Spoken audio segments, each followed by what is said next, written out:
అందరికీ నమస్కారం అండి. నా పేరు సారిక. ఈరోజు మనం తెలుసుకోబోతున్నటువంటి కథ పేరు దైవ సంకల్పం. కథలోకి వెళ్ళే ముందండి నేను ఒకటి చెప్దాం అనుకుంటున్నాను. ఒక అమ్మాయిగా అమ్మాయిలు మనం ఎలా ఫీల్ అవుతామంటే, మనకి ఇష్టమైన వాళ్ళ దగ్గరే మనం కొంచెం చైల్డిష్గా బిహేవ్ చేస్తాం, తెలివి తక్కువ వాళ్ళగా బిహేవ్ చేస్తాం. వాళ్ళు మనల్ని అంటే కిడ్గా చూడాలి అనుకుంటాము. అంటే మన పార్ట్నర్ దగ్గర అలా అలా బిహేవ్ చేస్తాం. అంటే ఇంకా ఎంత లొంగిపోతాము అంటే ఇంకా వాళ్ళకి మనల్ని చులకనగా చూసే అవకాశం కూడా మనమే ఇచ్చేస్తూ ఉంటాం అన్నమాట. అది మనకి తెలియకుండానే ఇచ్చేస్తూ ఉంటాం. అది ఎదుటి వ్యక్తి కూడా మనకి తెలియకుండానే అది లాగేసుకుంటూ ఉంటాడు. అదే మన పార్ట్నరు కొంచెం తేడా అయిన మనిషి అనుకోండి, అది చులకనగా తీసుకొని మన ఆత్మవిశ్వాసాన్ని దెబ్బతీసే విధంగా చేయగలిగేస్తాడండి. ఇంకా మన జీవితంలో మనకేమీ తెలీదు, అసలు మన వెనక జీవితాన్ని మనం మర్చిపోయి ఆ ఎదుటి మనిషి చెప్పే మాటలకి ఓకే అంటే మనల్ని చులకనగా చూసేదానికి ఓహో నేను ఇంతేనేమో ఇలా అనుకునేస్తాం. అసలు మన జీవితమే మనం కోల్పోతాం అన్నమాట. చాలా లోతైన విషయాలు ఇవన్నీ కూడా. ఎప్పుడూ కూడా అలా ఒక అమ్మాయి అండి, తనకేమీ తెలీదు, నాకంత ఆత్మవిశ్వాసం లేదు, ఇలా అంతా ప్రొజెక్ట్ చేసుకుంటే కొంతకాలమే బాగుంటుందండి. అలా ప్రొజెక్ట్ చేసుకోవటం మన తప్పే. ప్లస్ మనం అనుకుంటాం మగవాళ్ళకి అదే ఇష్టమని. ఇష్టపడరండి, అలా ఎవ్వరూ ఇష్టపడరు. ఒక ఇంటెలిజెంట్ వ్యక్తినే ఎవరైనా ఇష్టపడుతూ ఉంటారనమాట. మన ఇంటెలిజెన్స్ని సప్రెస్ చేసుకుంటే పక్కన వాళ్ళు ఇష్టపడతారు అనేది అవాస్తవము. అలా అసలు ఎవ్వరూ చేయకండి. మీరెంత ధైర్యంగా ఉంటారో, మీరెంత ఇండిపెండెంట్గా ఉంటారో అదే ఎదుటి వ్యక్తి ఇష్టపడతాడండి. అది మట్టికి నిజం. అది చాలా గుర్తుపెట్టుకోండి. ఓకే, అంటే నాకంటే చిన్నవాళ్ళకి చెప్తున్నాను, నాకంటే పెద్దవాళ్ళకి ఆల్రెడీ తెలిసే ఉంటాయి ఈ విషయాలన్నీ కూడా. ఇంకా ఏమాత్రం ఆలస్యం చేయకుండా కథలోకి వెళ్ళిపోదామండి. నగరం అంతా గాఢ నిద్రలో మునిగిపోయింది. కానీ అనన్య మాత్రం తన ఇంటి టెర్రస్ పైన నిశ్చేదంగా నిలబడి ఉంది. ఆకాశం దట్టమైన నల్లటి మేఘాలతో నిండిపోయింది. ఒక తెలియని భారంతో భూమిని అదిమి పెట్టినట్లు ఉంది. అప్పుడప్పుడు ఆకాశాన్ని చీలుస్తూ వచ్చే మెరుపుల వెలుగులలో ఆమె కళ్ళు ఎర్రబడి అలసటతో ఉబ్బిపోయి కనిపిస్తున్నాయి. అనన్య వర్షంలో తడుస్తోంది. గాలి ఉధృతంగా వీస్తూ ఆమె జుట్టును చెల్లా చెదురు చేస్తోంది. చల్లటి చినుకులు ఒంటిని తాకుతున్నా ఆమె గుండెల్లో మండుతున్న వేదన ముందు ఆ చలి ఏపాటిది. ఒక్క నెల, కేవలం 30 రోజుల వ్యవధిలో ఆమె ప్రపంచం అతలాకుతలమైంది. తను ప్రాణప్రదంగా నమ్మిన అర్జున్ తనను ఒక పనికిరాని పాత వస్తువులా పక్కన పడేశాడు. 5 ఏళ్లుగా రాత్రింబవళ్ళు కష్టపడి తన సొంత ఇల్లు అనుకొని పనిచేసిన ఆఫీస్ నుంచి పింక్ స్లిప్స్ చేతికి వచ్చింది. ఆఖరికి తన బాధను పంచుకుంటారనుకున్న స్నేహితులు కూడా ఆమెను అనుమానపు చూపులతో నిలువునా చీల్చేశారు. నేనేం తప్పు చేశాను దేవుడా? ఆమె గొంతులో నుంచి వచ్చిన ఆ ప్రశ్న ఉరుముల శబ్దంలో కలిసిపోయింది. ఆమె ఆకాశం వైపు చూస్తూ గట్టిగా అరిచింది. నేనంత చెడ్డదాన్నా? ఎవరికి అపకారం చేయలేదే, ఎవరిని మోసం చేయలేదే, అందరినీ గుడ్డిగా నమ్మాను. అది నా తప్ప? చివరికి నువ్వు కూడా నన్ను వదిలేశావా? ఆమె కన్నీళ్లు వర్షపు చినుకులతో కలిసి ధారగా కారుతున్నాయి.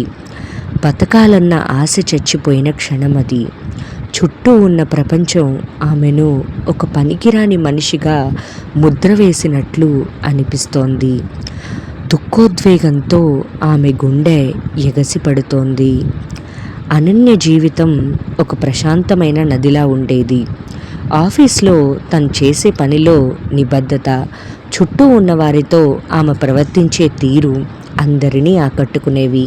ఆ సమయంలోనే ఆమె జీవితంలోనికి అర్జున్ ప్రవేశించాడు. ఒక కొత్త ప్రాజెక్ట్ మీటింగ్లో మొదటిసారి అతన్ని చూసింది. అనన్య వేసే ప్రతి చిన్న జోక్కి అతను పగలబడి నవ్వేవాడు. ఆమె పడే ప్రతి చిన్న కష్టానికి తను ఉన్నానంటూ భరోసా ఇచ్చేవాడు. అనన్య, నీలాంటి స్వచ్ఛమైన మనసున్న అమ్మాయిని నేనెక్కడా చూడలేదు. నిన్ను కంటికి రెప్పలా చూసుకోవడం నా బాధ్యత అని అతను అన్నప్పుడు ఆ మాటలు వెనుక ఉన్న నిగూఢ అర్థాన్ని ఆమె గ్రహించలేకపోయింది. అది ప్రేమ అనుకుని తన ప్రపంచాన్నంతటినీ అతని చుట్టూ అల్లేసుకుంది. కానీ కాలక్రమేణా ఆ ప్రేమ రంగు మార్చుకోసాగింది. ఒకరోజు ఆఫీస్ పార్టీలో అనన్య తన పాత క్లాస్మేట్తో నవ్వుతూ మాట్లాడుతుంటే అర్జున్ ముఖం కోపంతో ఎర్రబడింది. ఆమెను పక్కకు పిలిచి, ఎవరతను? అంతగా నవ్వుతూ మాట్లాడాల్సిన అవసరం ఏముంది? నాకు ఇవన్నీ నచ్చవు అని గట్టిగా అరిచాడు. అనన్య నిర్ఘాంతపోయింది. అతను నా పాత స్నేహితుడు అర్జున్, అంతకు మించి ఏమీ లేదు అని సర్ది చెప్పబోతే, నాకు తెలుసు ఎవరు ఎలా ఉంటారో. ఇక నుంచి నువ్వు ఎవరితో మాట్లాడుతున్నావో, ఎక్కడికి వెళ్తున్నావో ప్రతిదీ నాకు తెలియాలి. ఇది నీ మీద నాకున్న ప్రేమ వల్లనే చెబుతున్నాను అన్నాడు. ఆ ప్రేమ అనే ముసుగులో అనన్య వ్యక్తిత్వం ఒక్కో మెట్టు దిగజారడం మొదలైంది. ఆమెకు నచ్చిన బట్టలు వేసుకోవాలన్నా అతని అనుమతి కావాలి. నీకు ఈ సొసైటీ గురించి ఏం తెలీదు అనన్య, అందుకే నేను నిన్ను ప్రొటెక్ట్ చేస్తున్నాను అనే మాటతో ఆమె చుట్టూ ఒక గోడను నిర్మించాడు. ఆమె స్నేహితులు ఒక్కొక్కరుగా దూరమయ్యారు. ఆమె ప్రపంచంలో కేవలం అతను మాత్రమే మిగిలాడు. అనన్య లోపల ఉక్కిరి బిక్కిరి అవుతున్నా బయటకు మాత్రం అతను నన్ను అంతగా ప్రేమిస్తున్నాడు కాబట్టే కదా ఇవన్నీ చేస్తున్నాడు అని తనను తాను సమర్థించుకునేది.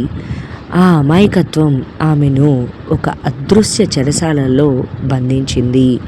తన సొంత ఆలోచనలు, ఆశయాలు అన్నీ అర్జున్ ఇష్టాయిష్టాల కింద నలిగిపోతున్నాయని ఆమె గుర్తించేసరికే చాలా ఆలస్యమైపోయింది. ఆమె నవ్వడం మర్చిపోయింది. కేవలం అతని ఆజ్ఞలను పాటించే ఒక బొమ్మలాగా మారిపోయింది. ఆ బంధం ఒక మధుర స్వప్నం కాదు, ఒక భయంకరమైన బంధమని అర్థమైన రోజున ఆమె హృదయం నిలువులా చీలిపోయింది. ఆ సాయంత్రం అనన్య మనసు ఏదో తెలియని కీడును శంకిస్తోంది. అర్జున్ గత కొన్ని రోజులుగా తనతో సరిగ్గా మాట్లాడడం లేదు. ఫోన్ చేస్తే విసుక్కుంటున్నాడు. ఎలాగైనా మాట్లాడాలని అర్జున్ రూమ్కి వెళ్ళిన అనన్యకు అతని ఫోన్ ఆగకుండా మోగుతూ కనిపించింది. డిస్ప్లే మీద ఒక అమ్మాయి పేరు, పక్కనే హార్ట్ ఎమోజీలు. సాధారణంగా అనన్య అతని వ్యక్తిగత విషయాల్లో తలదూర్చదు. కానీ ఆ క్షణం ఆమె వేళ్ళు అసంకల్పితంగానే ఆ ఫోన్ని అన్లాక్ చేశాయి. అందులో ఉన్న చాటింగ్ చూస్తుంటే ఆమె కళ్ళ ముందు చీకటి కమ్మింది. అర్జున్ మరో అమ్మాయితో పంచుకున్న ఆ మాటలు, ఆ ఫోటోలు, అవన్నీ తను ఇన్నాళ్ళు నమ్మిన ప్రేమను వెక్కిరిస్తున్నట్లుగా ఉన్నాయి. సరిగ్గా అదే సమయంలో అర్జున్ గదిలోకి వచ్చాడు. అనన్య చేతిలో తన ఫోన్ చూసి మండిపడ్డాడు. నా ఫోన్ ఎందుకు ముట్టుకున్నావు? నీకు అసలు బుద్ధుందా అని గట్టిగా అరిచాడు. అతని అరుపుకు ఆ గది గోడలు దద్దరిల్లాయి. అనన్య కళ్ళలో నీళ్లు తిరిగాయి. ఫోన్ చూపిస్తూ, అర్జున్ ఇదంతా ఏంటి? ఆ అమ్మాయి ఎవరు? నాతో పెళ్లి గురించి మాట్లాడుతూ వెనక్కి ఇలా చేస్తున్నావా? నేను నిన్ను దైవంలా నమ్మానే అని గొంతు పూడుకుపోతుండగా అడిగింది. అర్జున్ ముఖంలో పశ్చాత్తాపం నీడ కూడా లేదు. పైగా అతనిలో ఒక క్రూరమైన నవ్వు కనిపించింది. నమ్మావా? ఎవరు నమ్మన్నారు నిన్ను? నీలాంటి సెంటిమెంట్ డ్రామాలు ఆడే అమ్మాయిలతో వేగడం నా వల్ల కాదు. నీ అమాయకత్వం చూస్తుంటే నాకు చిరాకు పుడుతుంది. ప్రతి చిన్న విషయానికి ఏడుస్తావు, ప్రతి దానికి నా మీద ఆధారపడతావు. అసలు నీకు పర్సనాలిటీ అనేదే ఉందా? అనన్య గుండెల్లో కత్తితో పొడిచినంత పనైంది. కానీ అర్జున్, నువ్వే కదా నన్ను ఎవరితోనూ మాట్లాడొద్దన్నావు, నువ్వే కదా నన్ను ఇలా మార్చావు అంటూ ఏడ్చింది. అతని కాళ్ళు పట్టుకుంది. ప్లీజ్ అర్జున్, నన్ను వదిలేకు, నువ్వు లేకుండా నేను ఉండలేను, నేను మారిపోతాను, నీకు నచ్చినట్లు ఉంటాను అని వేడుకుంది. కానీ అర్జున్ ఆమె చేతులను విదిలించి కొట్టాడు. నువ్వు ఎప్పటికీ మారవు అనన్య, నీతో ఉండడం అంటే ఒక సెవెన్తో ఉండడం లాంటిది, నాకు చాలు, వెళ్ళు అని ఆమెను గది బయటకు నెట్టి తలుపు వేశాడు. ఆ మూసి ఉన్న తలుపు ముందు అనన్య కుప్పకూలిపోయింది. ఇన్నాళ్ళు తను కట్టుకున్న రంగుల లోకం ఒక్కసారిగా బూడిద అయిపోయింది. తను ప్రాణంగా ప్రేమించిన మనిషికి తన మీద కనీసం జాలి కూడా లేదని అర్థమైన క్షణం ఆమె లోపల ఏదో చచ్చిపోయింది. ఆ నిశ్శబ్దంలో ఆమె గుండె చప్పుడు ఆమెకే భయంకరంగా వినిపించింది. అది కేవలం ఒక బంధం ముగింపు కాదు, ఆమె ఆత్మగౌరవం నిలువున దహనమైన సమయం. అర్జున్ తనను వదిలేసి మరుసటి రోజు అనన్య కళ్ళు వాచిపోయి ముఖం వాలిపోయి ఉంది. మనసు ముక్కలైనా తల వంచుకొని ఆఫీసుకు వెళ్ళింది. తనని తాను బిజీగా ఉంచుకుంటే ఆ బాధ నుంచి కొంచెం ఉపశమనం లభిస్తుందని ఆశపడింది. డెస్క్ దగ్గర కూర్చొని ల్యాప్టాప్ ఓపెన్ చేసింది. కానీ అక్షరాలు మసకగా కనిపిస్తున్నాయి. సరిగ్గా 10 గంటలకు ఆమె మెయిల్కి ఒక నోటిఫికేషన్ వచ్చింది. Urgent meeting, conference room 1. అనన్య భయంగానే అక్కడికి వెళ్ళింది. అక్కడ ఆమె ప్రాజెక్ట్ మేనేజర్, హెచ్ఆర్ హెడ్ గంభీరమైన ముఖాలతో కూర్చొని ఉన్నారు. ఆ గదిలోని నిశ్శబ్దం ఆమెను ఉక్కిరిబిక్కిరి చేస్తుంది. హెచ్ఆర్ మేనేజర్ గొంతు సవరించుకొని, అనన్య, ఇది మాకు కూడా చాలా కష్టమైన నిర్ణయం. గ్లోబల్ మార్కెట్ పరిస్థితుల వల్ల మన కంపెనీ తీవ్రమైన నష్టాల్లో ఉంది. నీవు పనిచేస్తున్న ప్రాజెక్ట్ని పూర్తిగా నిలిపివేస్తున్నాం. So we have to let you go అని ఒక ఎన్వెలోప్ని ఆమె ముందు ఉంచారు. అనన్యకు ఒక్క క్షణం ఊపిరి ఆగినట్లయింది. సార్, నేను గత 5 ఏళ్లుగా ఈ కంపెనీ కోసం చాలా కష్టపడ్డాను, వీకెండ్స్ కూడా పనిచేశాను, నా పెర్ఫార్మెన్స్ ఎప్పుడు టాప్లోనే ఉంది కదా అని అడిగింది. ఆమె గొంతు వణుకుతోంది. ఇది నీ పనితీరు గురించి కాదు అనన్య, ఇది కేవలం ఖర్చు తగ్గించుకునే ప్రయత్నం మాత్రమే. You are a great employee, కానీ మా చేతుల్లో ఏమీ లేదు. ఈరోజే నీ లాస్ట్ వర్కింగ్ డే, నీ సెటిల్మెంట్ అమౌంట్ వచ్చేస్తుంది అని మేనేజర్ తన పనిలో తాను పడిపోయాడు. ఆ గది నుంచి బయటకు వస్తుంటే అనన్యకు కాళ్ళు తడబడ్డాయి. డెస్క్ దగ్గరకు వెళ్ళి తన చిన్న వస్తువులను ఒక బాక్స్లో సర్దుకుంటుంటే చుట్టూ ఉన్న సహోద్యోగుల చూపులు ఆమెను బాధిస్తున్నాయి. కొందరు జాలిగా చూస్తుంటే మరికొందరు ఆమెకు ఈ పరిస్థితి రావడం సరైనదే అన్నట్లుగా గుసగుసలాడుకుంటున్నారు. ఇన్నాళ్ళు తన శ్రమను, తన నిజాయితీని ఎవరూ గుర్తించలేదా అన్న ప్రశ్న ఆమెను దహించి వేస్తోంది. బాక్స్ పట్టుకొని ఆఫీస్ మెట్లు దిగుతుంటే బయట మళ్ళీ వర్షం మొదలైంది. ఒక చేత్తో బాక్స్, మరో చేత్తో తన బతుకును పట్టుకొని రోడ్డు మీద నిలబడింది. ఇంటికి వెళ్ళాక చుట్టూ ఉన్న గోడలు తన్ను వెక్కిరిస్తున్నట్లు అనిపించింది. అర్జున్ అన్న మాట నిజమేనా? నేను నిజంగానే ఎందుకు పనికిరానా? నాకు ప్రేమను నిలుపుకునే తెలివితేటలు లేవు, కనీసం నా ఉద్యోగాన్ని కాపాడుకునే సామర్థ్యం కూడా లేదా? ఆమె చీకటి గదిలో మంచం మీద కుప్పకూలిపోయింది. ఏడ్చి కన్నీళ్లు ఇంకిపోయాయి. కానీ మనసులోని భారం మాత్రం తగ్గలేదు. లోకం తనను ఏకాకిని చేసిందని, దేవుడు కూడా తన మీద కక్ష కట్టాడని ఆమె బలంగా నమ్మింది. ఆదివారం ఉదయం గుడి ప్రాంగణం అంతా నిశ్శబ్దంగా ఉంది. గాలిలో అగరవత్తుల పరిమళం, పూల వాసనలు కలిసి ఒక తెలియని ప్రశాంతతను పంచుతున్నాయి. కానీ అనన్య మనసులో మాత్రం యుద్ధం జరుగుతూనే ఉంది. కళ్ళు వాచిపోయి ఉన్నాయి. అమ్మ బలవంతం మీద అక్కడికి వచ్చినా ఆమె చూపులు శూన్యాన్ని చూస్తున్నాయి. అక్కడ ఒక రావి చెట్టు కింద వృద్ధ సాధువు కూర్చొని ఉన్నాడు. ఆయన ముఖంలో ఒక వింత కాంతి. చుట్టూ కొద్దిమంది కూర్చొని నిశ్శబ్దంగా వింటున్నారు. అనన్య కూడా ఓ మూలను కూర్చుంది. సరిగ్గా ఆమె మనసులోని అలజడిని చదివినట్టుగా ఆయన తన ప్రసంగాన్ని మొదలుపెట్టాడు. మనకు ఏదైనా నష్టం జరిగినప్పుడు దేవుడిని నిందిస్తాం. మాకే ఎందుకు ఇలా చేశావు అని అడుగుతాం. కానీ దేవుడు మన ప్రార్థనలకు ఎప్పుడూ 3 రకాలుగా సమాధానం ఇస్తాడు. 1 అవును అని మనకు నచ్చింది ఇస్తాడు. 2 ఆగు అని సరైన సమయం కోసం వేచి చూడమంటాడు. 3 కాదు అని మనం అడిగిన దానికంటే శ్రేష్టమైనది ఇస్తాడు. ఆయన ఒక్క నిమిషం ఆగి అనన్య వైపు చూస్తూ చిరునవ్వు నవ్వాడు. మనం ఒక చిన్నారిని చూస్తాం. ఆ పిల్లాడు పదునైన కత్తిని చూసి అది మెరుస్తోంది కదా అని ఆడుకోవడానికి కావాలని మారం చేస్తాడు. కానీ తండ్రి ఆ కత్తిని లాక్కుంటాడు. ఆ పిల్లాడు ఏడుస్తాడు. తన తండ్రి దుర్మార్గుడని, తన ఆటను పాడు చేశాడని తిట్టుకుంటాడు. కానీ ఆ తండ్రికి తెలుసు ఆ కత్తి పిల్లాడి చేతిని గాయపరుస్తుందని. దైవం కూడా అంతే. మనకు ప్రాణప్రదంగా అనిపించే మనుషులు, వస్తువుల వెనక మనకు తెలియని విషం ఉండవచ్చు. ఆ విషం మనల్ని లోపల చంపేస్తుందని మనకంటే మనల్ని సృష్టించిన వాడికే బాగా తెలుసు. అందుకే ఆయన మనల్ని ఆ ప్రమాదం నుండి కాపాడటానికి మనకు ఇష్టమైన వాటిని బలవంతంగా దూరం చేస్తాడు.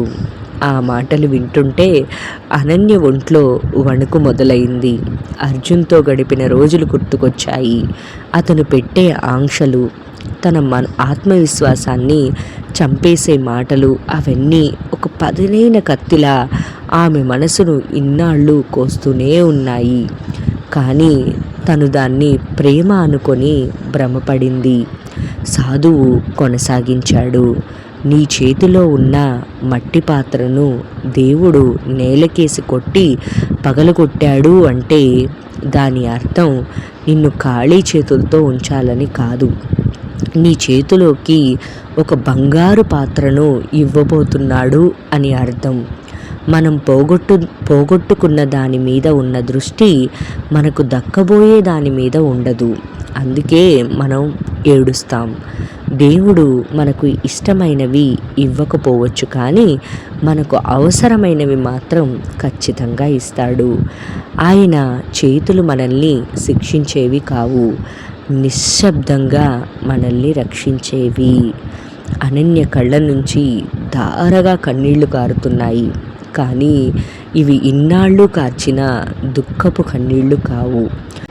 ఒక సత్యాన్ని తెలుసుకున్నప్పుడు కలిగే ఉపశమనం. ఆమెకు అర్థమైంది. అర్జున్ దూరం కావడం ఒక దురదృష్టం కాదు, అది తన అదృష్టం. ఆ ఉద్యోగం పోవడం తన వైఫల్యం కాదు, అది మరో పెద్ద ప్రయాణానికి ఆరంభం. సాధువు మాటలు ఆమె గుండెల్లో ఉన్న భారాన్ని ఒక్కసారిగా దించేశాయి. రావి చెట్టు గాలిలో ఆమెకు మొదటిసారి స్వేచ్ఛగా శ్వాస పీల్చుకున్న అనుభూతి కలిగింది. తనను తాను రక్షించుకోవడానికి దేవుడే ఆ చేదు నిర్ణయాలు తీసుకున్నాడని ఆమెకు అనిపించింది. మౌనంగా లేచి దేవాలయం వైపు చూసి నమస్కరించింది. ఈసారి ఆమె ప్రార్థనలో నాకు ఇది ఇవ్వు అన్న కోరిక లేదు, నన్ను కాపాడినందుకు ధన్యవాదాలు అన్న కృతజ్ఞత మాత్రమే ఉంది. ఆ మరుసటి రోజు ఉదయం ఆమె కళ్ళు తెరిచినప్పుడు పాత అనన్య చనిపోయి ఒక కొత్త అనన్య పుట్టినట్లు అనిపించింది. అద్దం ముందు నిలబడి తనను తాను చూసుకుంది.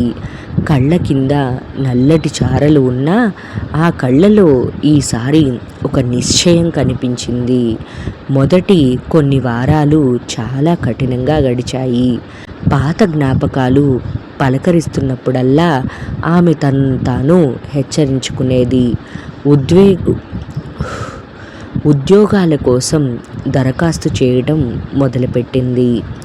పెద్ద కంపెనీల నుంచి తిరస్కరణలు వచ్చినా ఆమె కుంగిపోలేదు. చివరకు ఒక చిన్న గల్లీలో ఉన్న నవ్య స్టార్టప్ అనే సంస్థలో మార్కెటింగ్ ఎగ్జిక్యూటివ్గా అవకాశం వచ్చింది. జీతం ఆమె పాత జీతంలో సగం కూడా లేదు. కానీ ఆలోచించి పనిచేసే స్వేచ్ఛ ఉంది. ఆ చిన్న ఆఫీస్లో అనన్య తన శక్తిని అంతా ధారపోసింది. గతంలో అర్జున్ తన ఆత్మవిశ్వాసాన్ని ఎలా అణిచివేశాడో గుర్తు వచ్చిన ప్రతిసారి ఆమె మరింత కష్టపడి పనిచేసింది. ఒకసారి బోర్డు మీటింగ్లో కంపెనీ యజమాని ఒక చిక్కుముడిని విప్పలేక ఇబ్బంది పడుతుంటే అనన్య భయం లేకుండా ముందుకు వచ్చి తన ఐడియాను చెప్పింది. ఆయన ఆమె వైపు ఆశ్చర్యంగా చూసి, వండర్ఫుల్ అనన్య, నీలో ఇంత ప్రతిభ ఉందని నేను ఎప్పుడూ ఊహించలేదు అని మెచ్చుకున్నారు. ఆ ఒక్క మాట ఆమెలో ఎన్నాళ్లుగానో ఆరిపోయిన ఆత్మగౌరవ దీపాన్ని వెలిగించింది. 2 ఏళ్లు గడిచాయి. ఆ చిన్న స్టార్టప్ ఇప్పుడు 100 కోట్ల టర్నోవర్ ఉన్న పెద్ద కంపెనీగా ఎదిగింది. అనన్య ఆ సంస్థకు చీఫ్ ఆపరేటింగ్ ఆఫీసర్ అయ్యింది. ఒకప్పుడు అర్జున్ ముందు చిన్న మాట మాట్లాడాలన్నా వణికిపోయే అనన్య ఇప్పుడు 100 మంది ఉద్యోగుల ముందు నిలబడి ధైర్యంగా ప్రసంగిస్తోంది. ఒక సాయంత్రం ఆఫీస్ క్యాబిన్లో కూర్చొని ఉండగా పాత మిత్రురాలు వసుధ కలిసింది. మాటల మధ్యలో అర్జున్ విషయం వచ్చి, అనన్య, అర్జున్ పరిస్థితి ఇప్పుడు చాలా దారుణంగా ఉంది.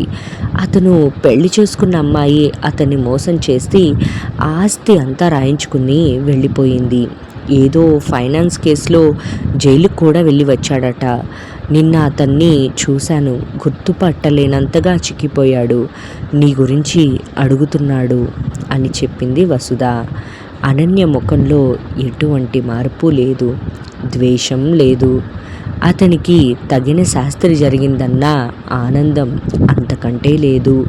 కేవలం ఒక ప్రశాంతమైన మౌనం. ఆమె కిటికీలోంచి బయటకు చూస్తూ అంది, వసుధ, అతను నన్ను వదిలేసి వెళ్ళినప్పుడు దేవుడు నన్ను శిక్షిస్తున్నాడనుకున్నాను. కానీ దేవుడు అతన్ని నా నుంచి దూరం చేయకపోయి ఉంటే నేను అతని కాలి కింద చెప్పులా మిగిలిపోయేదాన్ని. నాలోని ప్రతిభ నాకు తెలిసేది కాదు. అర్జున్ వదిలేయటం నా జీవితంలో జరిగిన అతి పెద్ద మిరాకిల్. అతనికి దేవుడు మంచి చేయాలని కోరుకుంటున్నాను. కానీ నా జీవితంలో అతని స్థానం అప్పుడే ముగిసిపోయింది. కొన్ని ఏళ్లు గడిచాయి. కాలం అనన్య గాయాలను మాన్పడమే కాదు, ఆమెను ఒక వటవృక్షంలా మార్చింది. ఈరోజు ఆమె ఒక అంతర్జాతీయ బిజినెస్ కాన్ఫరెన్స్ కోసం లండన్ వెళ్ళింది. నగరం నడిబొడ్డున ఉన్న ఒక ఖరీదైన హోటల్ 40వ అంతస్తు బాల్కనీలో నిలబడి ఉంది. కింద థేమ్స్ నది నిశ్శబ్దంగా ప్రవహిస్తోంది. వెలుగులీలుతున్న ఆ నగరం ఆమె కళ్ళల్లో ప్రతిబింబిస్తోంది. ఒకప్పుడు తన ఇంటి టెర్రస్ పైన నిలబడి వర్షంలో తడుస్తూ నేను అంత చెడ్డదాన్నా అని ఏడ్చిన అనన్యకు ఈరోజు ఇక్కడ నిలబడి ఉన్న ఈ సక్సెస్ఫుల్ ఉమెన్ అనన్యకు మధ్య ఎంత వ్యత్యాసం. ఆ రాత్రి ఆమెకు ఒక వార్త అందింది. ఆమె ఒకప్పుడు పనిచేసిన, తనను ఉద్యోగం నుంచి తీసేసిన పాత కంపెనీ ఇప్పుడు దివాలా తీసి మూతపడే స్థితికి చేరుకుంది. ఆ కంపెనీని కొనుగోలు చేయడానికి ఇప్పుడు అనన్య సిఓఓగా ఉన్న సంస్థ సిద్ధంగా ఉంది. అంటే ఏ ఆఫీసు మెట్లయితే ఆమె కన్నీళ్లతో దిగిందో అదే ఆఫీస్కి ఇప్పుడు ఆమె బాస్గా మారుతోంది. కాలం ఎంత విచిత్రమైనది. అనన్య కళ్ళు మూసుకుంది. ఆమెకు ఆ వృద్ధ సాధువు ముఖం గుర్తొచ్చింది. ఆయన అన్నట్టుగానే దేవుడు ఆమె చేతిలోని మట్టి పాత్రను లాక్కున్నాడు. ఎందుకంటే ఆమె చేతుల్లో ఈ విజయ కిరీటాన్ని పెట్టాలని ఆయన సంకల్పించాడు. ఆకాశం వైపు చూస్తూ అనన్య చిన్నగా నవ్వింది.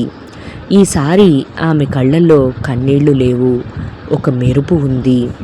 దేవుడా, నా ప్రార్థనలన్నీ నువ్వు విన్నావు, కానీ నేను కోరినవి ఇవ్వకుండా నాకు ఏది శ్రేష్టమో అదే ఇచ్చావు. నన్ను నాశనం చేసే మనుషుల నుంచి దూరం చేసి నన్ను సరైన దారిలో నడిపించావు. ఏనాడు నన్ను నువ్వు వదల్లేదు. నీకు వేల నమస్కారాలు. ఆ రాత్రి అనన్య ప్రశాంతంగా నిద్రపోయింది. జీవితంలో కోల్పోయిన ప్రతిదీ ఒక పాఠమని, అవమానించి దూరమైన ప్రతి మనిషి ఒక హెచ్చరిక అని ఆమెకు సంపూర్ణంగా అర్థమయ్యింది. ఇంతేనండి కథ. ఈ కథ కనుక మీకు నచ్చినట్లయి ఉంటే ప్లీజ్ ఈ వీడియోని లైక్ చేయండి. అలాగే ఇప్పటి వరకు పూర్తిగా ఈ కథని విన్న వాళ్లకు నా కృతజ్ఞతలండి. ఈ వీడియోని తప్పకుండా మీ బంధుమిత్రులకు, మీ శ్రేయోభిలాషులకు షేర్ చేయండి. అలాగే మన ఛానల్కి సబ్స్క్రైబ్ చేసుకోండి. ప్రతి ఆదివారం ఇలా మీకు కథలు వస్తూనే ఉంటాయండి. Thank you all.